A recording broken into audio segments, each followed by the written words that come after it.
Մեծի տանն Կիլիկիո Արամ Ա կաթողիկոսը Բաքվում ապօրինաբար պահվող հայ գերիների ազատ արձակման հարցով եւ ընդառաջ Ամերիկայի Միացյալ Նահանգների փոխնախագահ Ջեյ Դի Վենսի Հայաստան այցին նամակ է հղել նրան։ Այս մասին հայտնել են կաթողիկոսությունից։ Վեհափառը հայցել է նահանգների փոխնախագահի անձնական միջամտությունն ինչպես այս, այնպես էլ Արցախի հոգևոր մշակութային կոթողների պահպանության հարցերում։ Արամ առաջինը նամակում նաեւ հիշեցրել է, որ միջազգային օրենքները հստակորեն շեշտում են թե ռազմագերիների ազատ արձակման եւ թե հոգևոր մշակութային ժառանգության պաշտպանության կարևորությունը։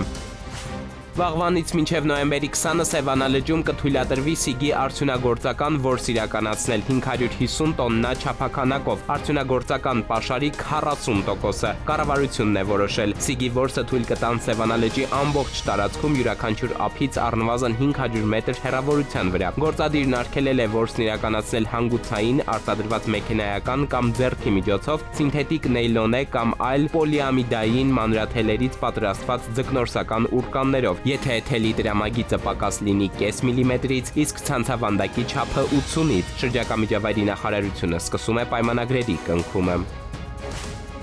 Երևանի Ռոսիա տոնավաճառի աշխատակիցները բողոքի ակցիա են իրականացրել, դժգոհելով, թե իրենց ստիպում են լքել զբաղեցրած տարածքները։ Նրանք մտավախություն ունեն, որ սեփականատերերը վերանորոգելուց հետո տարածքը տրամադրելու են մի քանի բրենդային խանութների։ Ռոսիա տոնավաճառի ղեկավարության ներկայացուցիչը, ով նաև ակցիայի ընթացքում զրուցել է ցուցարարների հետ, հայտարարել է, որ վաճառականներին անգոր չեն թողնում, առաջարկում են աշխատանքը շարունակել այլ տարածքում, ինչին նրանք չեն համաձայնում։ Ակցիայի ընթացքում տոնավաճառի աշխատակիցները ստորագրահավաք են նախաձեռնել, պահանջելով, որ վերանորոգումից հետո տաղավարները կրկին տրամադրեն իրենց, ինչպես նաև 1 տարի ժամանակ ներկրած ապրանքները իրացնել կարողանալու համար։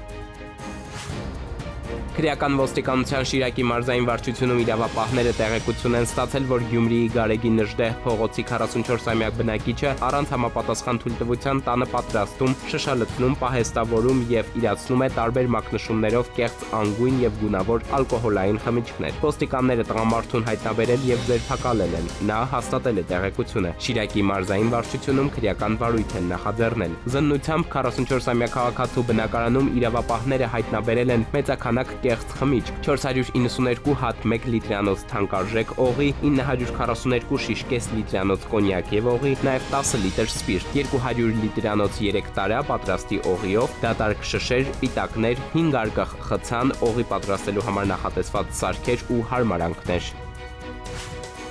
1 միլիոն դրամ դարն ապրած քաղաքացիներին Հայաստանում բնակվող այն մարդիկ, որոնց 100 տարին լրացել է կամ կլրանա այս տարի, կստանան այդ միանվագ դրամական աջակցությունը պետության կողմից։ Նրանք 71 են։ Գումարը չեն տա միայն նրանց, ովքեր Երևանի ավագանու որոշմամբ արդեն իսկ ստացել են աջակցությունը կամ կորցրել են կենսաթոշակ ստանալու իրավունքը, նաև եթե անձը մահանա։ Աջակցության այս ծրագրով կառավարությունը նպատակ ունի երախտագիտություն եւ խորհրդանշական հարգանք դրսեւորել կյանքի 1 դարը հատած այն իրենց ընտանիքին, պետությանը, հայրենիքին, աշխատանքին ու հանրությանը նվիրած անձանց։